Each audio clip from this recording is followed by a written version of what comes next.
आज घड़ी आ गई है जब ये बिल जो है सदन से पास हो जाएगा।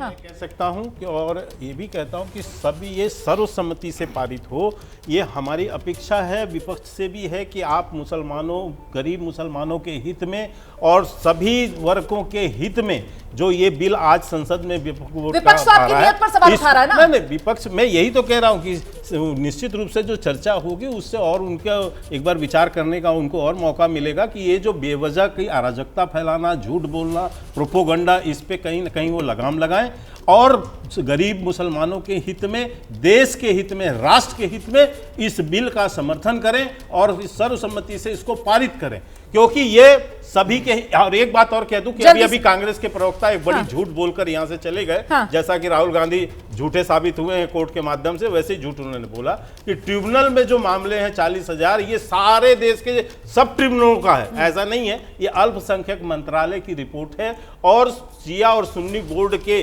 जो अध्यक्ष हैं उत्तर प्रदेश के, उनके द्वारा भी कहा बताया गया, और विशेषकर तो अल्प सरकार का रिपोर्ट है जिसमें ट्रिब्यूनल के अंदर 40,000 मामले हैं, लगभग 40,000। और यदि आप कहें तो मैं एग्जैक्ट संख्या भी पढ़ दूं कि 40,991 मामले लंबित हैं, जिनमें 9,942 मामले गरीब मुस्लिम परिवारों के हैं। उनकी संपत्तियों पर वक्फ बोर्ड ने जबरदस्ती कब्जा किया, वो लोग ने ट्रिब्यूनल पर गए।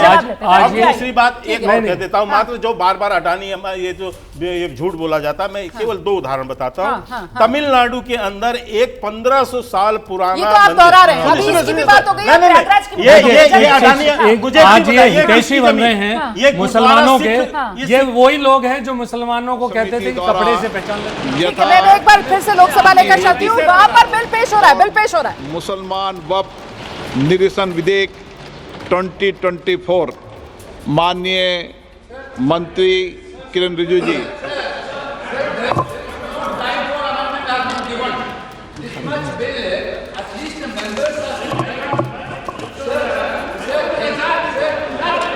हाँ, बोलिए।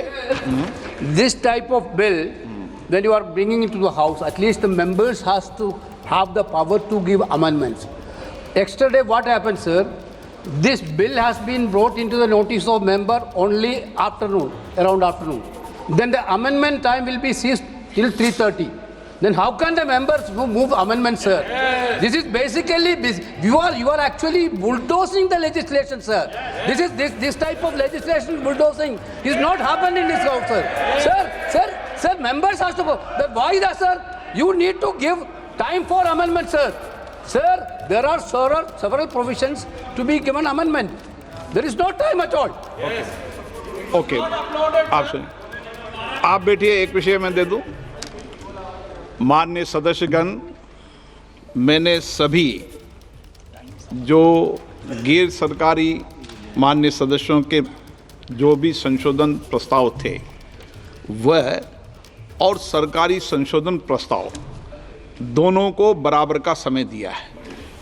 मैंने ऐसा नहीं किया कि आपके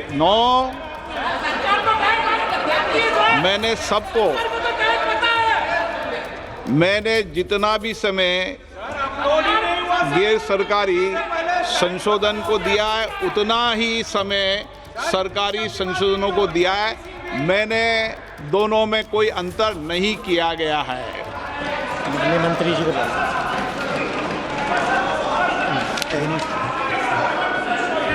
हाँ, एक मिनट एन के प्रेमचंद्र जी, आप बता दीजिए। Sir, my point of order is relating to Rule 80, Clause 1 of the Rules of Procedure and Conduct of Business, and under Rule 376 of the Rules of Procedure, and also colon sector, page 615. Sir, now this House is considering a bill, Waqf Amendment Bill 2024, as reported by the Joint Committee, Parliamentary Joint Committee. We are not discussing the original bill. It is as reported by the Joint Parliamentary Committee. My definite question to the Honorable Speaker, sir, is whether the Joint Parliamentary Committee has the right to incorporate new provisions in the bill. It is beyond the powers and ambit of the Joint Parliamentary Committee. They have incorporated so many new provisions. I have no objection in respect of those provisions. Even 2A also it is appreciable. We don't have any objection, sir. Very serious technical matter. And kindly see, only even the House, Speaker sir, even the House do not have the authority to make wait. You can reply after that. You can reply after. Sir, you can reply after me. Sir, even this Parliament, even this Lok Sabha, this August House, do not have the right to incorporate a new provision unless you suspend Rule 81. But what is Rule 81, sir? Sir, Rule 81 is very clear. Rule 81 says the following conditions shall govern the admissibility of amendments to clauses or schedules of a bill. An amendment shall be within the scope of the bill and relevant to the subject matter of the clause which relates. Whether these so many provisions in the new drafted bill, extraneous provisions are also incorporated, that will not come within the purview. That is why I am saying even this House do not have the right to make new provisions unless, let me please, unless and until Rule 81 is suspended. I do agree, sir, I do agree with you. The government has the power. The minister has the power.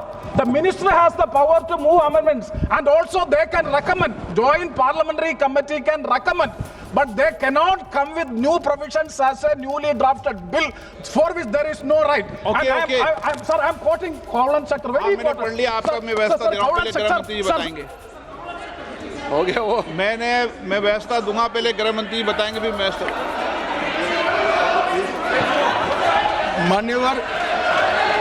माननीय इनको पढ़ लें दो पूरा, 1 minute इनको पढ़ लें दो. आप पढ़ लो, आप पूरा पढ़ लो. Sir, Kaulan sector, page 615. The motion for reference of a bill to a select committee may include instruction to the committee to consider matters other than those dealt with in the bill but relating to the subject matter of the bill. Instruction to the committee for amendments of such sections of the Parent Act as are not covered by the amending bill, whenever given, are to be specific and clear, unquote. Okay. That means unless and until the House specifically directed to go into this, they have no right to make new provisions in the bill. It is beyond the powers of the Joint Parliamentary Committee they have acted, for which I am seeking a ruling. आप बात खत्म करें. माननीय गृह मंत्री जी, आप बैठिए. ऐसा नहीं चलेगा माननीय सदस्य, मैंने सबको मौका दिया. प्लीज बैठिए आप. बैठिए. माननीय गृह मंत्री जी बोलेंगे. माननीय सदस्य ने जो पॉइंट ऑफ ऑर्डर उठाया है, मैं इसके हार्द को सदन के सामने रखना चाहता हूं. भारत सरकार की कैबिनेट ने इस बारे में एक बिल अप्रूव कर सदन के सामने रखा. आपके द्वारा ये बिल जॉइंट पार्लियामेंट्री कमेटी को दिया गया, जिसका विपक्ष का भी बड़ा आग्रह था.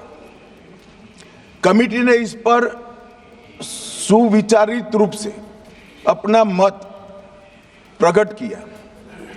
वो जो मत प्रकट हुआ, वो मत फिर से कैबिनेट के सामने गया. कमेटी के जो सुझाव थे, ये भारत सरकार की कैबिनेट ने स्वीकार किए और अमेंडमेंट के रूप में किरण रिजिजू जी लेकर आए. ये तभी होता है जब ये ऑफिशियल अमेंडमेंट कैबिनेट की अनुमोदन के बगैर आता है. मान्यवर, मैं नहीं मानता इसमें कोई पॉइंट ऑफ ऑर्डर है, और आपका ही आग्रह था कि कमेटी जॉइंट पार्लियामेंट्री कमेटी बने. अगर कमेटी ने कोई बदलाव ही नहीं करने हैं तो ये कांग्रेस जैसी कमेटियां नहीं, हमारी लोकतांत्रिक कमेटी है मान्यवर, जो दिमाग चलाती है. कांग्रेस के जमाने में कमेटियां होती थी जो थप्पा लगाती थी. हमारी कमेटी चर्चा करती है, चर्चा के आधार पर विचार करती है और परिवर्तन करती है.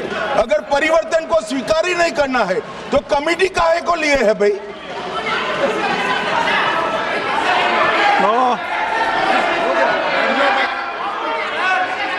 आप जब विधेयक पर चर्चा हो तो सबको मौका दूंगा. अभी 0 ओवर पर माननीय गृह, मैं इस पर अपनी व्यवस्था देता हूं. माननीय सदस्यगण, श्री N.K. प्रेमचंद्रन जी ने जो प्रश्न उठाया है, वक्फ संशोधन विधेयक 2025 पर संयुक्त समिति में विधेयक कुछ खंड जोड़ दिए गए जो विधेयक के दायरे से बाहर हैं।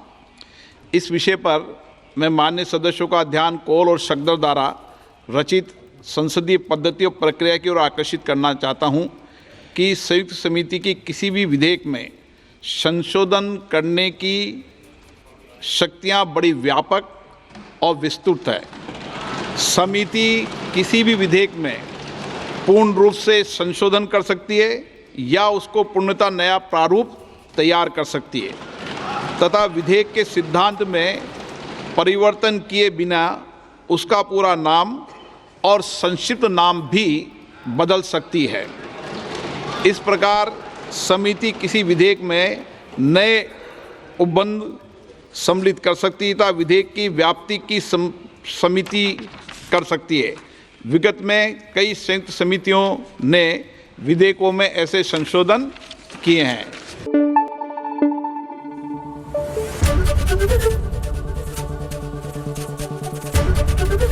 एबीपी न्यूज आपको रखे आगे।